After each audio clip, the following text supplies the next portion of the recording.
saya akan menjelaskan tentang prosa fiksi. Menurut Aminuddin dalam bukunya Pengantar Apresiasi Karya Sastra tahun 1985 halaman 66, prosa fiksi adalah cerita yang dirangkai dengan berdasarkan karakter oleh pelaku-pelaku tertentu dengan pemeranannya, latar, serta tahapan dan rangkaian cerita tertentu yang bertolak dari hasil imajinasinya sehingga menjalin suatu cerita. Prosa fiksi dibangun oleh dua unsur, yaitu unsur intrinsik dan unsur ekstrinsik. Unsur intrinsik merupakan struktur yang menjadi fondasi awal sebuah cerita. Unsur intrinsik terdiri dari tema.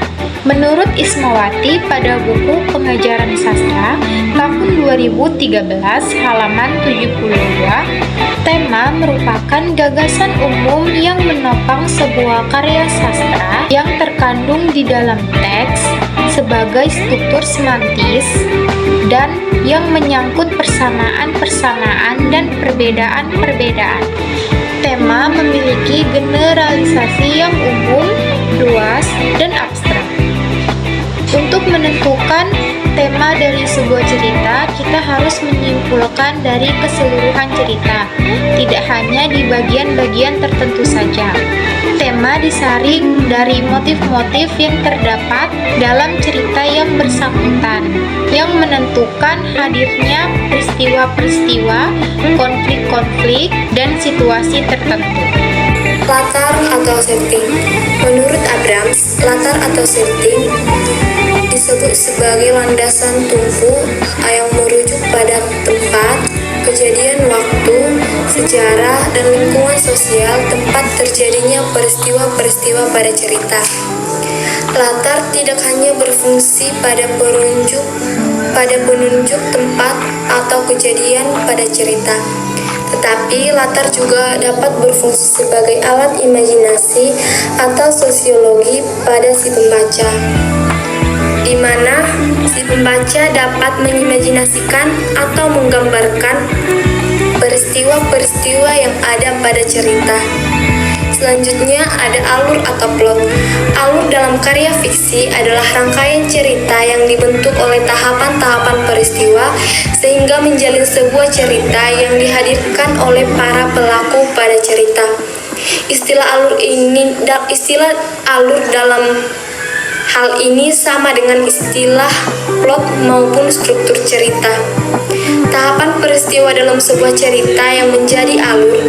Menurut Aminuddin 1987, alur digambarkan seperti gerakan gelombang. Alur cerita biasanya terdiri dari beberapa tahap.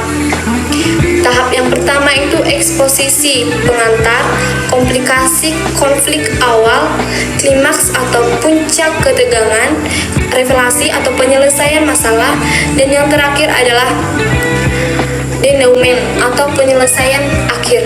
Penjelasan ini menjelaskan bagaimana sebuah cerita dapat membangun tensi atau ketegangan sebelum mencapai penyelesaian. Kerangka cerita adalah plot. Secara sederhana, plot atau alur dapat dikatakan sebagai rangkaian atau uraian peristiwa dalam sebuah cerita yang menjelaskan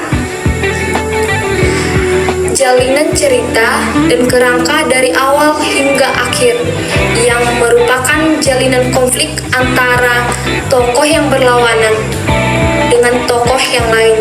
Jadi saya akan menjelaskan tentang tokoh, penokohan atau perwatakan, yang mana tokoh adalah hal penting dalam membuat drama. Dan apabila tidak ada tokoh dalam membuat drama, maka drama tersebut tidak akan berjalan dengan lancar. Dan dalam penetapan membuat drama, yaitu penokohan akan ditempatkan pada selarasnya dengan suasana dan ide yang dikehendaki. Menurut Nurgiantoro tahun 1994 menyatakan, penokohan sekaligus merajuk pada teknik perwujudan dan pengembangan tokoh dalam sebuah cerita. Watak. Sedangkan watak adalah sifat kita dan sehari-hari.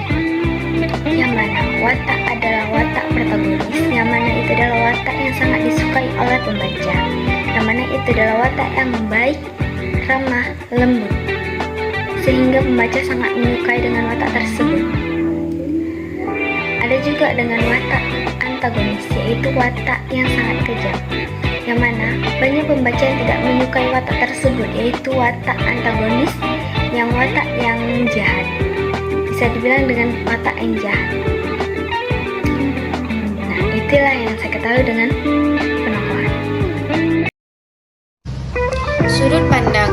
Sudut pandang pada hakikatnya merupakan strategi, teknik, siasat yang sengaja dipilih oleh pengarang untuk mengemukakan gagasan dan cerita. Segala sesuatu yang dikemukakan dalam cerita fiksi memang milik pengarang, yang antara lain berupa pandangan hidup dan tafsirannya terhadap kehidupan.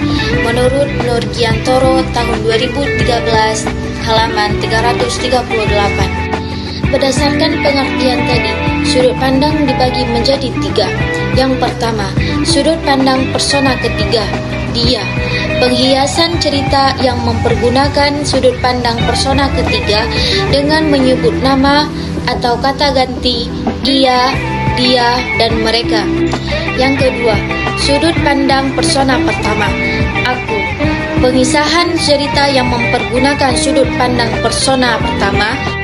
Dan yang ketiga, sudut pandang persona kedua, yaitu kau. Gaya bahasa. Menurut Nurgiantoro 2010 dan Stanto 2012, gaya adalah cara pengarang dalam menggunakan bahasa. Hal tersebut berkaitan dengan ciri khas yang membedakan seorang pengarang dengan pengarang lainnya. Dalam proses kreatif penulisan karya sastra, seorang pengarang akan memiliki gaya penulisan yang berbeda-beda. Dengan mengenali gaya penulisan seorang pengarang, seorang pembaca akan lebih mudah dalam mengekspresikan teks bacaannya dengan lebih baik dibandingkan dengan pembaca yang hanya membaca tanpa pernah mengenali gaya penulisan seorang pengarang. Selain itu, Skarbach juga mengatakan bahwa gaya adalah hiasan, gaya sebagai suatu yang indah dan lemah gemulai, serta gaya adalah sebagai perwujudan manusia itu. Pengarang dalam wacana ilmiah akan menggunakan gaya yang bersifat lugas, jelas, dan menjauhkan dari unsur-unsur yang bersifat konotatif. Sedangkan pengarang dalam wacana sastra justru akan menggunakan gaya yang bermakna padat, reflektif, asosiatif, dan bersifat konotatif. Selain itu, tatanan kalimatnya juga menunjukkan adanya inovasi dan harmoni sehingga dapat menuansakan keindahan. Oleh sebab itulah, masalah gaya dalam sastra juga berkaitan erat dengan masalah gaya dalam bahasa itu sendiri. Amanat merupakan opini, kecenderungan, dan visi pengarang terhadap tema yang dikemukakannya. Amanat yang disampaikan dalam sebuah karya sastra tidak jauh dari tema yang diberikan oleh pengarang. Amanat terdapat dalam cerita atau karya sastra lebih dari satu yang terkandung dalam teks karya sastra tersebut. Unsur ekstrinsik merupakan latar belakang dan sumber informasi bagi karya sastra dan tidak diabaikan karena mempunyai nilai arti dan pengaruhnya. Unsur-unsur ekstrinsik ada 6 antaranya, yaitu 1. Keadaan subjektivitas individu, pengarang yang memiliki sikap, keyakinan, dan pandangan hidup. 2. Sosiologi atau kemasyarakatan. 3. Psikologi atau kejiwaan. 4. Moral, akhlak, dan budi pengerti. 5. Ideologi atau pandangan hidup. 6. Dan yang terakhir adalah 6. Pendidik. Contoh prosa fiksi. Berikut ini merupakan salah satu contoh prosa fiksi. Contoh unsur-unsur prosa fiksi yang telah kami buat, di mana unsur-unsur prosa fiksi itu mencakup unsur intrinsik dan unsur ekstrinsik. Unsur intrinsik ini terbagi atas 1 tema, 2 tokoh dan penokohan, 3 alur, 4 latar, 5 sudut pandang, 6 amanat, dan yang terakhir gaya bahasa. Tema dari contoh yang telah kami buat ini bertemakan tentang cerita persahabatan, keberanian, dan pengorbanan ketiga sahabat menghadapi pilihan antara mengambil berlian atau menyelamatkan putri kerajaan dan diri mereka sendiri. Tokoh dan penokohan dalam cerita yaitu tokohnya Anika. Karakter yang digambarkannya berani, tegas, dan berpikir bijaksana. Tokoh kedua Tamika. Sifat Tamika cenderung materialistis pada awalnya, tapi kemudian mengikuti Anika untuk melakukan hal yang benar. Tokoh yang ketiga Chika. Karakter yang awalnya juga tergoda oleh harta, tetapi akhirnya menyadari pentingnya nilai persahabatan dan kebaikan. Selanjutnya ada alur atau plot. Alur cerita ini adalah alur maju, dimulai dari penemuan kotak misterius hingga petualangan mereka di negeri kerajaan untuk menyelamatkan Putri Candy. Cerita berakhir dengan mereka kembali ke kamar Anika setelah berhasil menyelesaikan misi tanpa membawa berlian. Selanjutnya ada latar atau setting, di mana latar waktu petualangannya berlangsung dalam 1 jam dengan titik awal pada Minggu pukul 6. Tempatnya berlangsung di kamar Anika yang serba biru, lalu beralih ke dunia fantasi di sebuah kerajaan. Terus ada juga sudut pandang. Cerita ini menggunakan sudut pandang orang ketiga, di mana naratur menceritakan kejadian-kejadian yang dialami oleh Anika, Tamika, dan Chika. Selanjutnya ada amanat atau pesan moral. Pesan moral yang kita dapatkan atau yang disampaikan adalah kebaikan dan keselamatan lebih penting daripada harta benda. Anika menunjukkan bahwa menolong orang lain adalah pilihan yang bijak dibanding mengejar harta yang berpotensi membawa bahaya.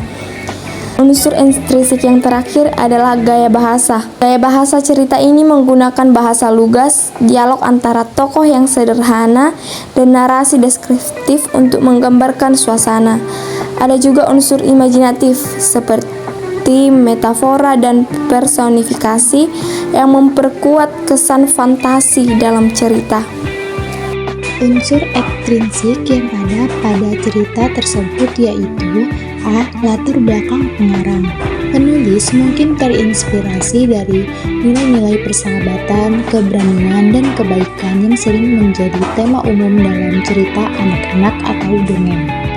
B. Nilai sosial dan moral. Cerita ini menekankan pentingnya persahabatan, kejujuran, dan pengorbanan. Ini mencerminkan nilai-nilai yang dihargai dalam kehidupan sosial, di mana kebaikan kepada orang lain lebih penting daripada kekayaan. C. Nilai budi pekerti. Anika menunjukkan kepedulian dan empati yang tinggi dengan memutuskan untuk membantu Putri Candy meskipun teman-temannya lebih tertarik pada berlian. Ini mengajarkan pentingnya menolong orang yang sedang dalam kesulitan. D. Pandangan hidup. Cerita ini mungkin mencerminkan pandangan hidup yang menekankan bahwa harta tidak lebih penting daripada keselamatan dan kebahagiaan bersama.